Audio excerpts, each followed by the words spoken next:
आप लोगों ने तो सुना ही होगा कबीर दास की वाणी, जो कबीर दास कहते हैं, ऐसी वाणी बोलिए मन का आपा खोए, औरन को शीतल करे आपुन शीतल होए। और उन्हीं का एक उल्टा वाणी भी है, ऐसी वाणी बोलिए जिससे झगड़ा होए, उसके सामने न बोलिए जो आपसे तगड़ा होए। तो हाल फिलहाल में जो है बिहार में सदन में कुछ ऐसा हुआ है जिससे बिहार क्या पूरे देश की राजनीतिक में खलबली मची हुई है। सीएम नीतीश कुमार जी के द्वारा जो बयान दिया गया है जनसंख्या के ऊपर, सेक्स एजुकेशन के ऊपर, जिसके बाद से जो है पूरे बिहार में ही नहीं बल्कि पूरे देश में इसको लेकर के राजनीतिक घमासान होना शुरू हो गया है। और खास करके तो अभी लोकसभा की चुनाव है, इसको लेकर के और भी ज़्यादा इस पे बयानबाजी हो रही है। तो अभी मैं मौजूद हूँ बिहार के वैशाली जिला के पातेपुर में, जहाँ पे लोक जनशक्ति पार्टी के प्रदेश महासचिव है लेबर विंग के भूपेश ठाकुर, इनसे मुलाकात हुई है और इनसे अभी बातचीत करेंगे जो कि आखिर बिहार के मुख्यमंत्री नीतीश कुमार जी के द्वारा जो बयानबाजी की गई है सेक्स एजुकेशन पे, क्या इस प्रकार से उनका बोलना उचित है, सही है या नहीं है। हालांकि शादी के बाद क्या होता है नहीं होता है ये हर किसी को पता है, लेकिन कुछ ऐसे चीज़ें हैं जो पर्दा में ही रहता है तो ज़्यादा बेहतर होता है। उसके बाद जो है भारतीय सभ्यता संस्कृति में इस प्रकार से बयानबाजी करना, हालांकि इससे पूर्व में भी इनका जो शिक्षा मंत्री है वो रामचरितमानस पे भद्दा टिप्पणी कर चुके हैं। अब जो है बिहार के मुख्यमंत्री के द्वारा जो है इस प्रकार से टिप्पणी करना क्या उचित है? जी, ये तो बिल्कुल ही उचित, हम पहले भी कहे और अभी भी कह रहे हैं। एक लोजपा के रामविलास लोजपा के प्रदेश महासचिव लेबर विंग के होने के नाते और चिराग भैया के सच्चा सैनिक होने के नाते मैं इतना ही कहना चाहूँगा कि पूजा पाठ का दिन है और भगवान से इतना ही प्रार्थना करूँगा कि हमारे बिहार के सूबे के जो मुखिया है, जो मुख्यमंत्री नीतीश कुमार जी, इनको भगवान सद्बुद्धि दे। हमें तो लगता है हमारे आदरणीय राष्ट्रीय अध्यक्ष चिराग पासवान जी ने भी कह दिया है कि उनको अब इलाज की जरूरत है और मेरे हिसाब से भी उनको अब इलाज की बहुत ज़्यादा जरूरत हो गया बिहार में। तो आपका क्या कहना है कि मतलब उनसे बिहार संभल नहीं रही है या फिर वो जानबूझ करके ऐसा बयानबाजी कर रहे हैं या फिर क्या कुछ है? नहीं, ये जानबूझ के तो नहीं किया जा रहा है, क्योंकि उनके बगल में एक बहुत ही युवा नेता बैठते हैं, उप मुख्यमंत्री हमारे सूबे के हैं, और वो हंसते हैं इस बयान पे। ये सबसे बड़ी शर्मिंदगी की बात है कि वो हंस रहे हैं इस बात पे, बयान पे।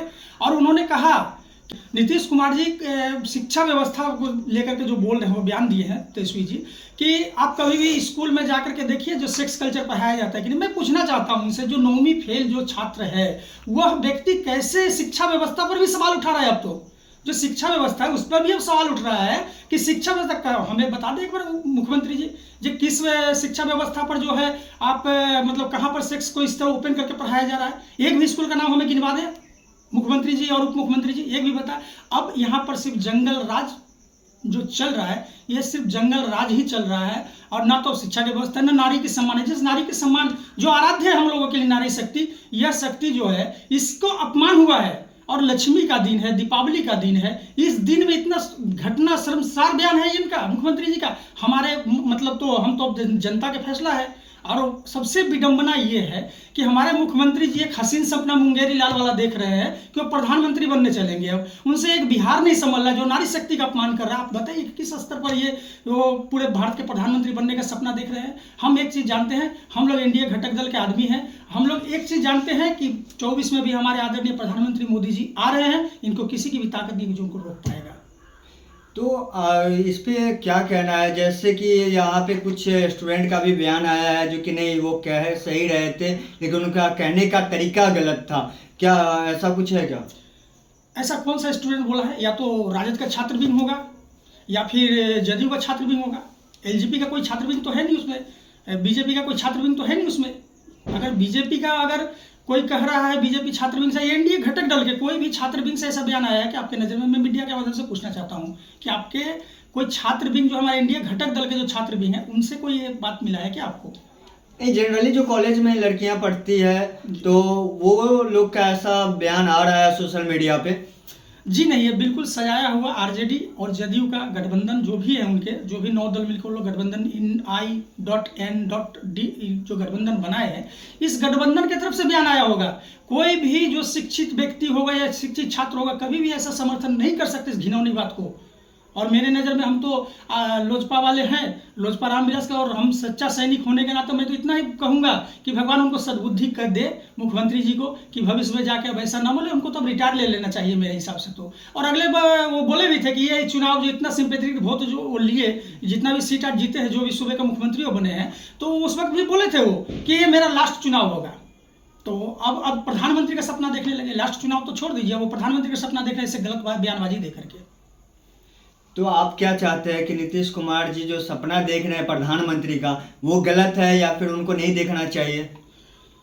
बिल्कुल ही गलत है। अब उनको हम क्या बताओ, हमारे लिए गार्जियन के तौर पे हैं, सूबे के मुख्यमंत्री हैं, उनको तो अब चाहिए कि रिटायरमेंट ले ले, स्वेच्छा से रिटायरमेंट ले ले कि भैया अब हमसे नहीं संभल रहा है, अब हमें रिटायरमेंट दे दिया जाए, अवकाश दे दिया जाए उनको, और इलाज कराएं जाके, और इलाज करवाए वो। और इससे पहले भी जो शिक्षा मंत्री के द्वारा इस प्रकार का बयानबाजी हुआ था, जिसपे काफ़ी राजनीतिक की गई थी सोशल मीडिया पे, वो भी वायरल हो गए थे। और उनका जबकि वो पूर्व में प्रोफेसर रह चुके हैं, और नीतीश कुमार जी जो हमारे मुख्यमंत्री हैं वो भी ऐसा नहीं है कि अनपढ़ है, वो भी इंजीनियर रह चुके हैं। तो फिर दोनों के दोनों पढ़े लिखे हैं और उनका इस प्रकार से बयान है, तो उस पर देखिए, मैं तो एक बात आपके चैनल के माध्यम से कह देना चाहता हूँ कि उम्र के साथ साथ आदमी की मस्तिष्क भी थोड़ा ठीक नहीं रहता है। हम बार बार कह रहे हैं, इस पर हम बार बार जोर दे रहे हैं कि अब उनको अब इलाज करवाने की ज़रूरत है, अब उनको राजनीति करने की कोई ज़रूरत नहीं है। मैं लोजपा रामविलास के लेबर मजदूर प्रकोष्ठ के सैनिक के हिसाब से मैं तो उनको इतना ही कहना पाऊंगा कि वो इलाज करवाए जाकर के कहीं बेहतर ढंग से डॉक्टर से। और सबसे बड़ी बात है कि वो इलाज करवाएंगे भी तो कहाँ करवाएंगे, इससे पहले भी वहाँ का ऑपरेशन करवाए हैं, लेकिन बिहार में उनको किसी भी डॉक्टर पर विश्वास नहीं था, वो जाकर के दिल्ली में इलाज करवाए हैं। तो बिहार में भी तो ऐसा नहीं रखे जो इलाज करवाएंगे, उनको बाहर ही जाना पड़ेगा अब तो।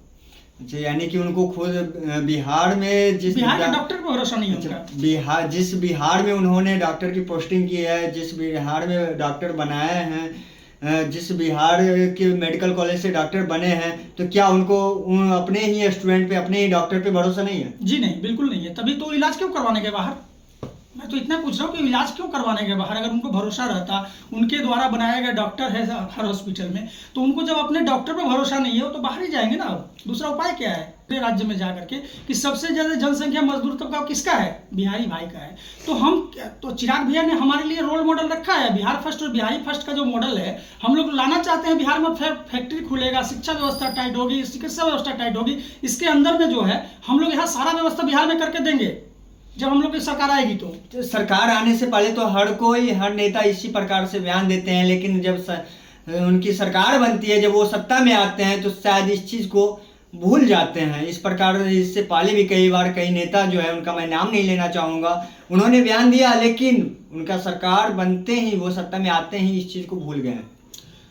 देखिए, मैं हमारे आदरणीय दिवंगत नेता रामविलास पासवान जी, वो किसी एक कौम एक जाति के नेता नहीं थे, वो पूरे जाति और पूरे कौम का नेता थे, पूरे बिहार का और पूरे राष्ट्रीय नेता थे। उनको मौसम वैज्ञानिक भी कहा गया था। वो पहले ही जान जाते थे कि किसकी सत्ता ना आना है, किसके साथ रहे ना रहे। और उन्होंने हमेशा फर्स्ट बिहार और फर्स्ट बिहारी का जो विजन है, लास्ट अंतिम क्षण तक उन्होंने अपने हॉस्पिटल सैया पर भी उन्होंने कहा फर्स्ट बिहार और फर्स्ट बिहारी का जो विजन हम लोगों का वो आगे बढ़ना चाहिए। तो हम लोग जो कह रहे हैं वो करने की हिम्मत रखते हैं, क्योंकि चिराग पासवान जी एक ऐसे नेता हैं जिनको हर कौम में, चाहे वो हिंदू हो, चाहे मुसलमान हो, चाहे वो किसी भी जात की हो, उनमें जो है मतलब सबको लेकर के चलने की क्षमता है। जो हम लोग का फर्स्ट विजन बिहार फर्स्ट और बिहारी फर्स्ट का जो विजन है बिहारी फर्स्ट का, ये विजन में सब कुछ निहित है। इसमें सारा चिकित्सा व्यवस्था से लेकर के मजदूर तबका के लेकर के कृषि पालन में सब कुछ है फर्स्ट बिहार और फर्स्ट बिहारी विजन में हम लोगों का। तो आप क्या कहना चाहते हैं कि 2024 में किनकी सरकार होगी? एनडीए की। और 25 में विधानसभा में कि अगर चुनाव होती है तो उसमें बिहार में किसकी सरकार बनेगी और मुख्यमंत्री कौन रहेंगे? जी, ये कहना अभी हमारे लिए उचित भी नहीं होगा, लेकिन हम तो इतना ही कहना चाहेंगे कि एनडीए का गवर्नमेंट पूरे केंद्र से लेकर के और राज्य तक एनडीए का गवर्नमेंट ही आ रहा है। चलिए, बहुत बहुत धन्यवाद हमारे चैनल में आने के लिए। जी, नमस्कार। तो देखा कि इनका क्या बयान है और आगे क्या कुछ होता है, देखने के लिए बने रहे हमारे चैनल के साथ। तब तक के लिए दीजिए मुझे इजाज़त। और हाँ, हमारे यूट्यूब चैनल पे हैं तो सब्सक्राइब जरूर कर लें और बेल आइकन बटन दबा दें। और यदि अगर आप फेसबुक पे हैं तो फॉलो अवश्य करें। तब तक के लिए दीजिए मुझे इजाज़त। जय हिंद, जय भारत।